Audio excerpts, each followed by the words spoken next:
Mandori, 25 ans, est sur le point de se faire stériliser.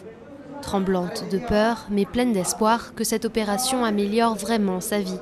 Comme des milliers d'autres Indiennes frappées par la pauvreté, cette mère de 2 enfants s'est portée volontaire pour venir ici. L'une des raisons de ce geste, une loterie étonnante organisée par le gouvernement qui permettra à certaines patientes de repartir avec une moto, une voiture ou encore un frigo. J'ai pensé pouvoir me faire opérer et en même temps avoir une chance de gagner une voiture. Ce serait bien. Comme elle, des milliers d'autres hommes et femmes ont été séduits par ces récompenses potentielles. Dans cet hôpital du district de Bhilwara, au Rajasthan, les couloirs sont remplis de personnes tout juste stérilisées. L'opération est gratuite et les patients sont même payés, l'équivalent de 15 € pour les hommes, 8 pour les femmes. Mais tout le monde ne cède pas à l'appel du porte-monnaie.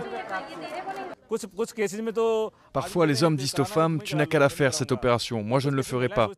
Et les femmes se sentent obligées de le faire car elles savent qu'elles vont en pâtir si elles ont trop d'enfants.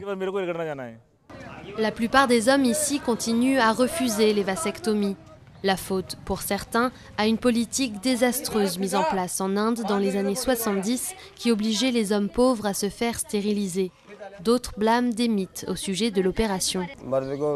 Les hommes font des métiers durs physiquement. Et si jamais quelque chose se passe mal, ils pourraient devenir faibles. Donc les gens préfèrent que ce soit les femmes qui se fassent stériliser. Les équipements ont beau être rudimentaires et les opérations effectuées à la chaîne, les femmes se pressent dans les hôpitaux.